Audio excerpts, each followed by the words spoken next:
सर्दियां शुरू हो चुकी थीं। ठंडी के साथ साथ इस बार तो बारिश भी हो रही थी। गांव के छोटे छोटे घरों में लोग ठिठुर रहे थे। ऐसे में एक गरीब मजदूर लखन अपनी पत्नी सरला से बातें कर रहा था। सुनिए जी, सर्दियाँ शुरू हो गई हैं और इस बार तो सर्दी के साथ साथ बारिश भी हो रही है। घर की छत का तो आप जानते ही हैं ना, पानी टपकता है। हाँ भाग्यवान, इस बार ठंडी कुछ ज्यादा ही पड़ने वाली है। गांव की चौपाल पर लोग कह रहे थे कि इस बार सर्दी के साथ साथ भयंकर बारिश भी होगी। जी, ऐसा हुआ तो हमारा क्या होगा? छत के साथ साथ घर की खिड़कियां भी टूटी हुई हैं। ठंडी हवा सीधी अंदर आती है। आप कुछ कीजिए ना। हाँ सरला, मैं कुछ करता हूँ। मालिक के पास जाकर देखता हूँ। अगर वे थोड़ी मदद कर दें तो मैं छत और खिड़कियां ठीक करवा दूंगा।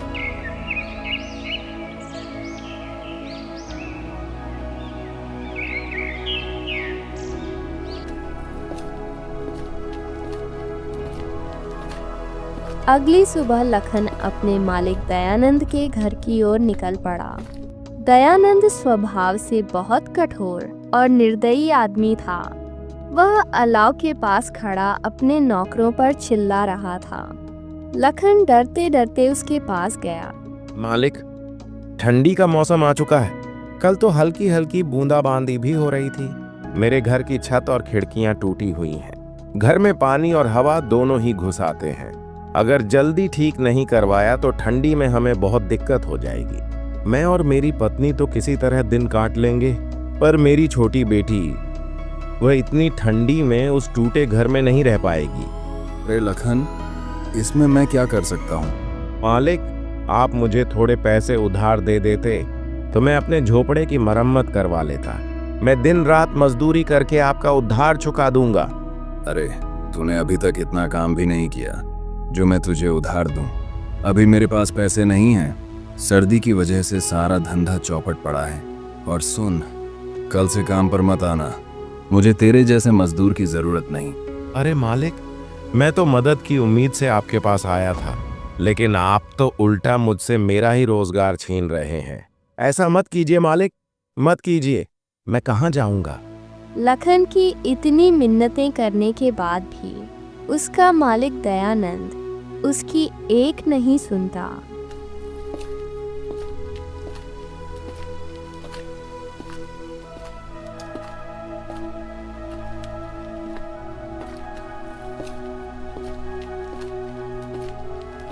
बेचारा लखन दुखी मन से वहां से चला आता है।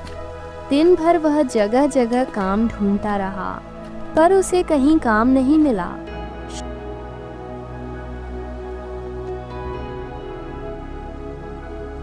शाम हो गई और सरला को उसने वादा किया था कि छत का इंतजाम कर दूंगा, पर यहाँ तो नौकरी भी चली गई। घर ठीक करवाना तो दूर, आज तो खाने का भी इंतजाम नहीं हो पाया। हे भगवान, अब क्या होगा? लखन एक चाय की दुकान के आगे बैठा यही सब सोच ही रहा था कि तभी आसमान में काले बादल छा गए। बिजली कड़कने लगी और तेज बारिश शुरू हो गई। हे ऊपर वाले, ये कैसी परीक्षा ले रहे हो? पहले से ही हमारे दुख क्या कम थे, जो अब ऊपर से यह बेमौसम की बारिश भी भेज दी। धीरे धीरे बारिश इतनी तेज हो गई कि चारों तरफ पानी ही पानी था। चल पाना मुश्किल था। लखन किसी पेड़ के नीचे जाकर रुक गया और बोला, हे भगवान, एक तो इतनी ठंड और ऊपर से ये बारिश, मेरे तो हाथ पैर सुन्न पड़ गए हैं। इतने पानी में चलना भी मुश्किल हो गया है। घर पर बेचारी सरला अकेली परेशान हो रही होगी। काफी देर तक वह पेड़ के नीचे बारिश रुकने का इंतजार करता रहा, लेकिन बारिश थी कि रुकने का नाम ही नहीं ले रही थी।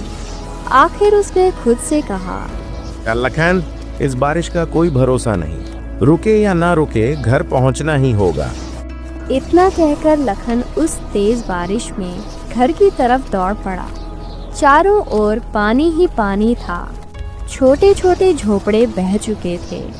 यह देख लखन को अपने घर की चिंता होने लगी। वह जैसे तैसे अपने घर पहुंचा, पर जो उसने देखा उससे उसके होश उड़ गए। सरला, तुम ठीक हो ना? मुन्नी ठीक है ना? हाँ, हम दोनों ठीक हैं। देखो, मैंने मुन्नी को ऊंचे पलंग पर बिठा दिया है, लेकिन घर में बहुत पानी भर गया है। हमें इसे निकालना होगा। हाँ भाग्यवान, चलो निकालते हैं। दोनों बाल्टी भर भर कर पानी निकालने लगे, पर जितना पानी निकालते उतनी ही देर में उससे भी दुगुना पानी फिर अंदर भर जाता था। बापू, ये पानी तो बढ़ता ही जा रहा है। मुझे बहुत डर लग रहा है। अरे मुन्नी, मेरी बच्ची, तू डरो मत, सब ठीक हो जाएगा। सरला अपनी बेटी को दिलासा देती है। वे बेचारे इस समय कुछ कर भी क्या सकते थे। रात के आखिरी पहर बारिश थमी। वे जैसे तैसे उस रात को बिताते हैं।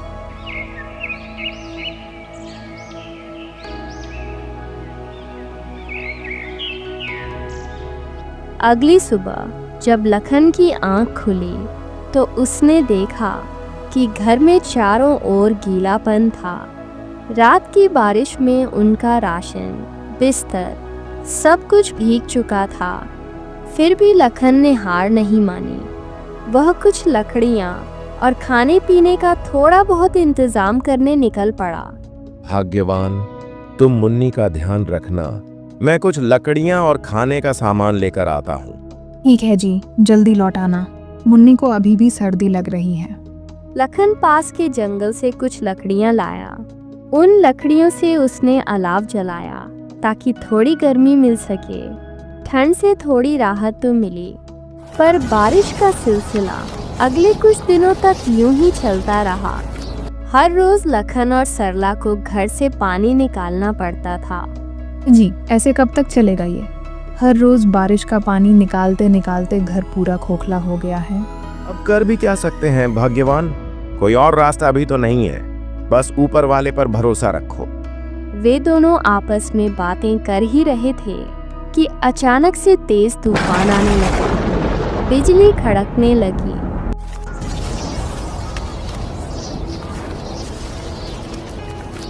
और कुछ ही मिनटों में बारिश ने रौद्र रूप धारण कर लिया। जी, संभालिए, छत तो जैसे उड़ने वाली है। देखते ही देखते तेज हवा और पानी ने लखन का पूरा घर ढा दिया। उनका घर, जो टूटी फूटी झोपड़ी था, अब मिट्टी में मिल गया। हे भगवान, ये क्या हो गया? हमारी आखिरी उम्मीद भी खत्म हो गई। हमारा घर ही टूट गया। जी, शुक्र मनाइए कि घर ही टूटा है। हम तीनों तो बाहर ही थे। अगर अंदर होते तो सोचिए क्या होता। हाँ भाग्यवान, तुम सही कह रही हो। भगवान का लाख लाख शुक्र है कि कुछ अनहोनी नहीं हुई। पर अब ऐसे में मुन्नी को लेकर कहाँ जाएं? इतनी ठंड और बारिश में भीगकर तो हम बीमार पड़ जाएंगे। जी, अभी तो आज रात कहीं सर छुपाने की जगह मिल जाए, वही काफ़ी है। कल का कल देखेंगे। हमारे पड़ोसी मंगत भैया है ना, आपके जिगरी दोस्त, उनके घर चलते हैं। हाँ, तुम सही कह रही हो भाग्यवान। मंगतू हमारा दोस्त है, वो जरूर मदद करेगा। दोस्ती किस काम की अगर वक्त पर काम ना आए। वे तीनों, लखन, सरला और छोटी मुन्नी, उस तेज बारिश में मंगतू के घर की तरफ चल पड़े। बरसात में भीगते हुए वे मंगतू के दरवाजे पर पहुंचे और दरवाजा खटखटाया। अरे भाई, इतनी तेज बारिश में इतनी रात को कौन दरवाजा बजा रहा है? जी, बैठे बैठे बातें बना रहे हैं। जाकर देखिए, तब पता चलेगा ना। अरे भाग्यवान, तुम ज्यादा मत बोलो, चुपचाप पकौड़े बनाओ। अरे लखन, तू अपने पूरे परिवार के साथ इस वक्त सब ठीक तो है ना? अरे कुछ ठीक नहीं है मंगतू भाई। तेज बरसात की वजह से हमारा घर ढह गया है। हम सड़क पर आ गए हैं। बीवी बच्ची को लेकर कहाँ जाता, इसलिए तुम्हारे पास चला आया। आज की रात क्या हम तेरे घर में रुक सकते हैं? देख भाई लखन, दोस्ती यारी अपनी जगह ठीक है, पर मैं तुझे रख भी लूं तो तेरी भाभी कभी नहीं मानेगी। और वैसे भी पूरा परिवार एक साथ, माफ कर, मैं नहीं रख सकता। कैसी बात कर रहा है मंगतू? मैंने हमेशा तेरे अच्छे बुरे वक्त में साथ दिया है। आज जब मुझ पर मुसीबत आई तो तू मुंह फेर रहा है? ऐसा मत कर मेरे भाई। एक ही रात की तो बात है, मेरी बच्ची बीमार हो जाएगी। सब समझता हूँ लखन, पर मैं नहीं रख सकता। तू कोई और जगह तलाश कर ले। लखन कुछ और बोल पाता उससे पहले ही मंगतू ने उसके मुंह पर दरवाजा बंद कर। जी, कौन था दरवाजे पर? वो लखन और उसका पूरा परिवार था। उसका घर टूट गया है, इसलिए यहाँ रुकने आया था। मैंने बाहर का रास्ता दिखा दिया। जी, लखन तो आपका अच्छा दोस्त है ना, उसने हमारी कितनी बार मदद की है। आपने ये ठीक नहीं किया जी। अरे, मैंने कोई धर्मशाला खोल रखी है क्या जो हर किसी को रख लूं? और कैसा दोस्त, अब उसके पास ना घर रहा ना कुछ और, तो वो मेरे किस काम का? मैं दोस्ती तभी तक रखता हूँ जब तक सामने वाले से फायदा हो। भगवान से डरिए जी, वक्त बदलते देर नहीं लगती। कहीं ऐसा ना हो कि आपके ये बड़े बोल आप पर ही भारी पड़ जाएं। अरे भाग्यवान, ऐसा कुछ नहीं होता। ये लो पकौड़े खाओ, बड़े ही स्वादिष्ट बने हैं। उधर मंगतू बारिश के मजे ले रहा था तो वहीं लखन का परिवार तेज बारिश में सड़क पर भीग रहा था। ठंडी से कांपती मुन्नी अपने पिता की गोद में सिमटी थी। जी, आप तो हमेशा कहते थे कि मंगतू मेरा दोस्त है, मेरा भाई है, और उसने तो हमें एक रात रुकने तक नहीं दिया। भाग्यवान, यही तो बात है ना। बुरे वक्त में ही पता चलता है कि कौन अपना है और कौन पराया।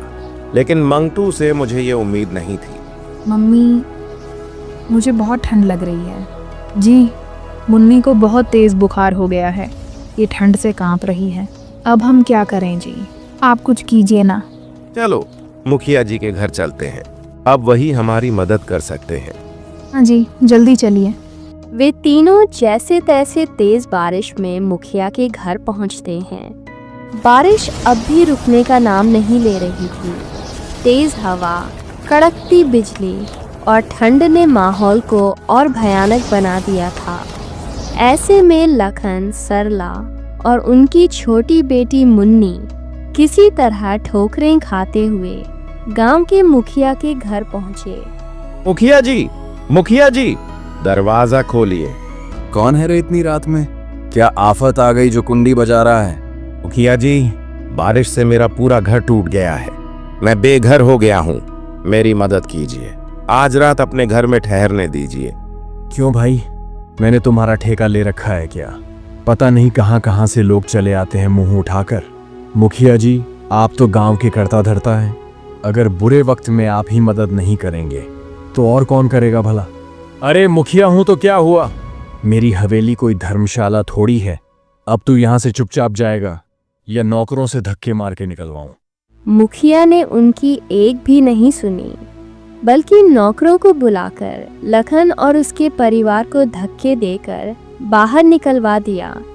लखन, सरला और मुन्नी फिर से उस ठंडी, अंधेरी और बरसती रात में अकेले खड़े थे।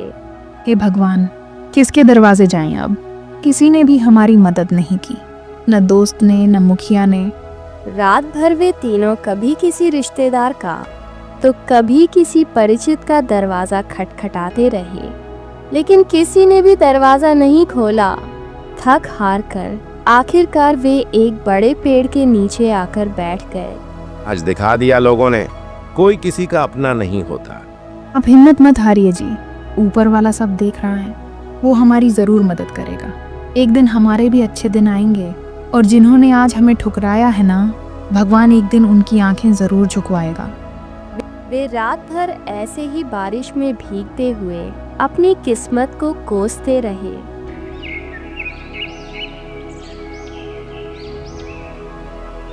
सुबह होने पर आसमान साफ हुआ, पर उनके मन में निराशा छाई हुई थी। भाग्यवान, तुम यहीं पेड़ के नीचे मुन्नी के साथ रहना। मैं कुछ खाने पीने का इंतजाम करके आता हूँ। ठीक है जी, पर जल्दी लौटना, शाम होने से पहले आ जाना। लखन पास के बाजार गया, जहाँ उसने कुछ लकड़ियाँ, थोड़ा सा अनाज और मुन्नी की दवाई का इंतजाम किया। शाम तक वह सब लेकर वापस लौट आया। अब बारिश भी नहीं थी, तो वे लोग उसी पेड़ के नीचे ही रहने लगे।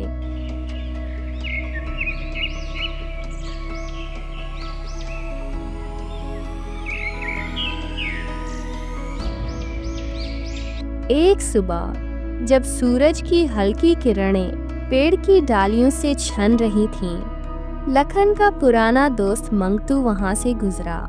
उसने जब लखन को अपनी पत्नी और बच्ची के साथ पेड़ के नीचे बैठे देखा तो मुस्कुराते हुए बोला, अरे भाई लखन, तेरे इतने बुरे दिन आ गए क्या, जो इतनी ठंडी में पेड़ के नीचे रहना पड़ रहा है।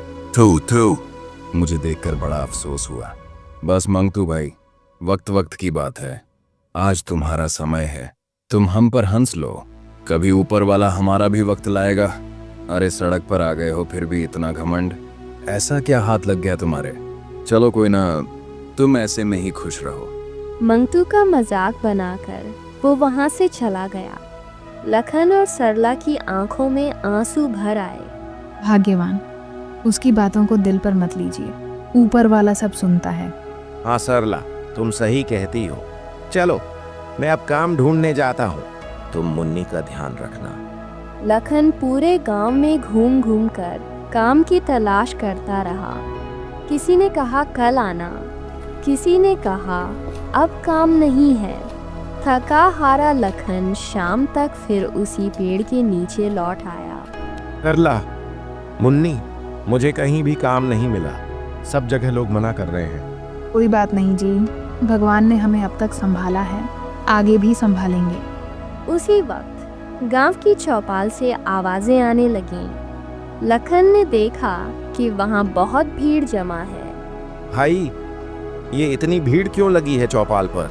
अरे वो बीकानेर वाले अमीर सेठ मानिक चंद आए हैं। वो गरीबों को ठंड में खाना और कंबल बांट रहे हैं। जाओ तुम भी ले लो। यह सुनकर लखन के शरीर में जैसे नई जान आ गई।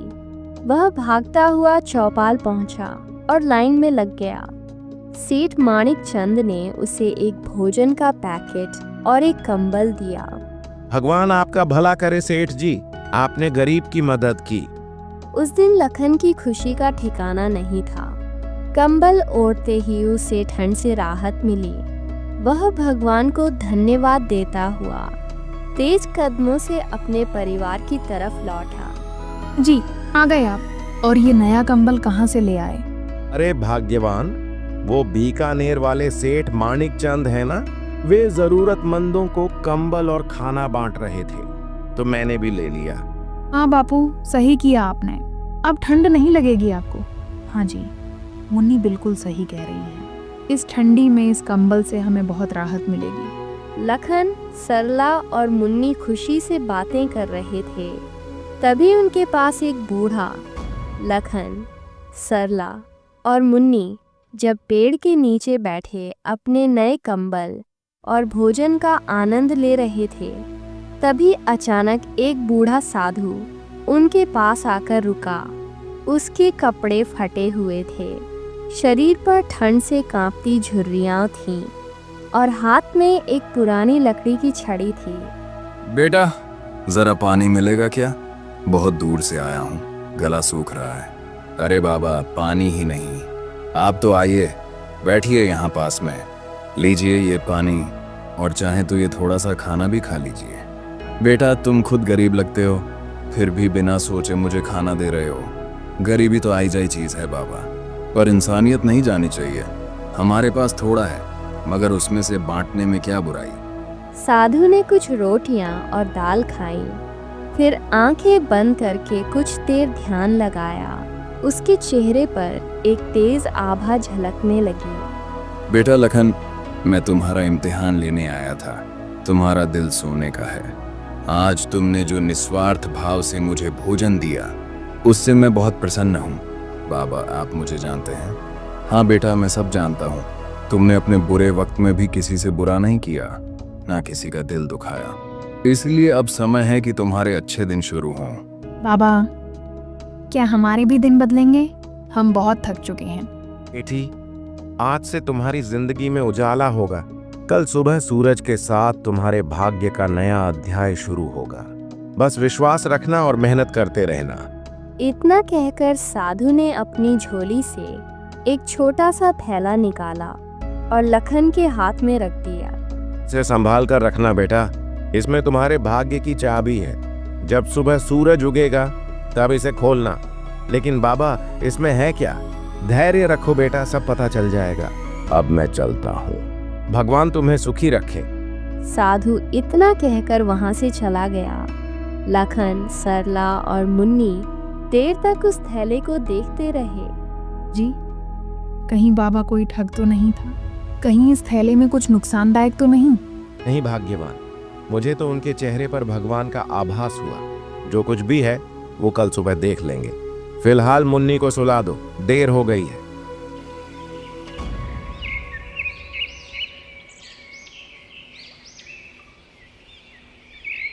रात बीती और अगली सुबह जब सूरज की पहली किरण पड़ी तो लखन ने वैसा ही किया जैसा साधु ने कहा था।